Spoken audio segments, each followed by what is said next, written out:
à ceux qui ne s'y retrouvent plus. Tout d'abord quelques constats, bien alarmants, puis une espérance. France Espérance s'adresse à vous la jeunesse, scolarisée ou non, à l'avenir incertain car sans aucune perspective sociale enthousiasmante. À vous les sans-emploi dont le nombre est grossi par toutes les victimes de ces plans de licenciement. À vous les intermittents du spectacle qui veulent pouvoir donner libre cours à leur activité. À vous qui faites profession de la pêche et de l'agriculture, mêlés à tous ceux que les catastrophes industrielles et climatiques n'épargnent plus en ce XXIe siècle. À vous les handicapés, qui l'êtes aussi par les contraintes financières. À vous le personnel de santé amputé dans vos effectifs qui les entouraient. À vous celui des services publics et de la sécurité. À vous les anciens dont la pension ne suit plus le cours de la vie. Sans oublier ces précaires, exclus de la société, survivant au mieux, pour les plus chanceux, juste sous le seuil de pauvreté. Et parce que les mauvais projets, voire même aujourd'hui l'absence de projets a déjà étranglé tout cela depuis des années, et quels que soient les gouvernements, France Espérance s'adresse à vous les créateurs de PME, vous les commerçants, artisans, vous les salariés entravés par toutes ces charges qui pèsent sur le travail, alors que vous êtes le moteur qui doit dynamiser le pays. France Espérance vous propose de tous nous mobiliser afin d'imposer une taxe principale qui va nous libérer de ces taxes qui entravent. Cette taxe va être un moyen d'articuler un projet sans parti pris face aux partis sans projet. Ici, c'est se donner les moyens de l'objectif.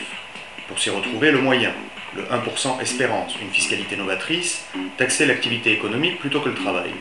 L'objectif, le revenu universel d'indépendance pour sortir de l'assistanat, un revenu attribué dans le cadre d'un service citoyen, au travers d'associations de loisirs, de sport, d'aide sociale, de culture, d'environnement et autres.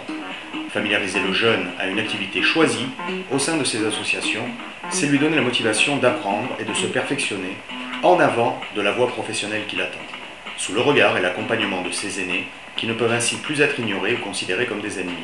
Ce renvoi d'heures effectué et comptabilisé lui attribue déjà un revenu progressif qui viendra s'ajouter à celui de sa future activité professionnelle.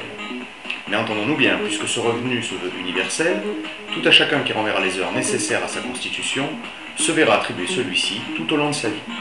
Et pourquoi pas généraliser un principe de regroupement des associations en familles, comme cela fut fait puis abandonné dans le cadre des familles de métiers. Ce n'est pas rétablir un passé, c'est le régénérer. Nous ne sommes pas les premiers à parler de taxation de mouvements de capitaux, tant sur le plan international que national, respectivement taxe Tobin, exercée sur les spéculations, ou TAMF de Montgranier, taxe automatique sur tous les mouvements de fonds. La seconde nous paraissant plus adaptée à ce qui doit être et sera le 1% Espérance. Nous ne sommes pas les premiers non plus à parler de revenus d'existence, de revenus citoyens. Soyons plus précis et parlons de revenus universels d'indépendance. Cependant, nous sommes les premiers avec France Espérance à vouloir réunir ces deux principes, l'un finançant l'autre, et mettre ainsi l'économie au service du social, et non l'inverse. Pour résumer, le revenu universel d'indépendance pour sortir de l'assistanat, le principe de financement, le 1% Espérance, une fiscalité moderne et novatrice. Avec France Espérance, c'est un projet sans parti pris, face aux partis sans projet. France Espérance voit pour l'Europe, et voit, vous l'écrivez comme vous voulez. Voilà le cheval de bataille pour vous élancer à la conquête d'une nouvelle donne, dans une espérance nouvelle.